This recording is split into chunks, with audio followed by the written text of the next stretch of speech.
ಸಂಖ್ಯಾ ಅಂತ ನಾನು ತಾವರ್ಕೆರೆಯಿಂದ ಬಂದಿದ್ದೀನಿ. ನಾನು ಫಸ್ಟ್ ಮಗುವಿಗೆ ಮತ್ತು ಸೆಕೆಂಡ್ನೇ ಮಗುವಿಗೆ ಹೊಸಕೋಟೆಯಲ್ಲಿ ಶ್ರೇಯಸ್ಸಲ್ಲೇ ತೋರಿಸಿದ್ದು. ಡಾಕ್ಟ್ರು ಅಷ್ಟೇ, ನರ್ಸ್ಗಳು ಅಷ್ಟೇ ತುಂಬ ಸೂಪರಾಗಿ ನೋಡ್ಕೋತಾರೆ.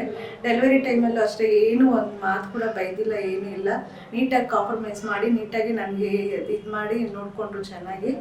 ಯಾವ ಕಂಪ್ಲೇಂಟ್ಸ್ ಇಲ್ಲ. ನರ್ಸ್ಗಳು ಅಷ್ಟೇ, ಹೆಲ್ಪರ್ಸು ಅಷ್ಟೇ ಎಲ್ಲ ಚೆನ್ನಾಗಿ ಮಾಡ್ತಾರೆ. ಇಲ್ಲಿ ವಾರ್ಡ್ಗೆ ಶಿಫ್ಟ್ ಮಾಡಿದ್ಮೇಲೂ ಅಷ್ಟೇ ಒಬ್ಬರು ಏನು ಬಂದು ನೋಡಿದಿರೋ ಥರ ಏನೂ ಇಲ್ಲ. ನಿಮಿಷಕ್ಕೂ ಬರ್ತಾರೆ ನರ್ಸ್ಗಳಾಗಲಿ ಡಾಕ್ಟ್ರುಗಳಾಗಲಿ, ಅವಾಗವಾಗ ಬಂದು ಚೆಕ್ ಮಾಡ್ಕೊಂಡು ಹೋಗ್ತಾರೆ. ತುಂಬ ಸೂಪರಾಗಿದೆ ಹಾಸ್ಪಿಟ್ಲು. ಯಾರು ಏನು ಪ್ರಾಬ್ಲಮ್ ಇಲ್ದಿರ ನೀಟಾಗಿ ನೋಡ್ಕೊಂಡು ನೀಟಾಗಿ ಕಳಿಸ್ತಿದ್ದಾರೆ. ತುಂಬಾ ಇಷ್ಟ ಆಯಿತು ಈ ಹಾಸ್ಪಿಟ್ಲ್. ಊಟ ತಿಂಡಿ ಎಲ್ಲ ಟೈಮ್ಗೂ ಕೊಡ್ತಾರೆ. ಕಾಫಿ 2 ಟೈಮ್ಸ್, ಊಟ 3 ಟೈಮ್ಸ್ ಎಲ್ಲನೂ ಚೆನ್ನಾಗಿ ನೋಡ್ಕೊತಾರೆ. ಏನು ಪ್ರಾಬ್ಲಮ್ಮು ಇಲ್ಲ. ಸೂಪರಾಗಿ ನೋಡ್ಕೊತಾರೆ. ಚೆಕಪ್ಗೂ ನಾನು ಇಲ್ಲೇ ಬರ್ತಾ ಇದ್ದಿದ್ದು. ಡೆಲಿವರಿಗೆ ಬಂದು ಸ್ವಲ್ಪ ಹೊತ್ತಿಗೆ ಡೆಲಿವರಿನೂ ಮಾಡಿಕೊಟ್ರು. ಏನೂ ಇಶ್ಯೂಸು ಇಲ್ಲ ಡೆಲಿವರಿ ಟೈಮಲ್ಲೂ ಅಷ್ಟೇ. ತುಂಬ ಚೆನ್ನಾಗಿ ನೋಡ್ಕೊಂಡಿದ್ದಾರೆ ಹಾಸ್ಪಿಟ್ಲಲ್ಲಿ.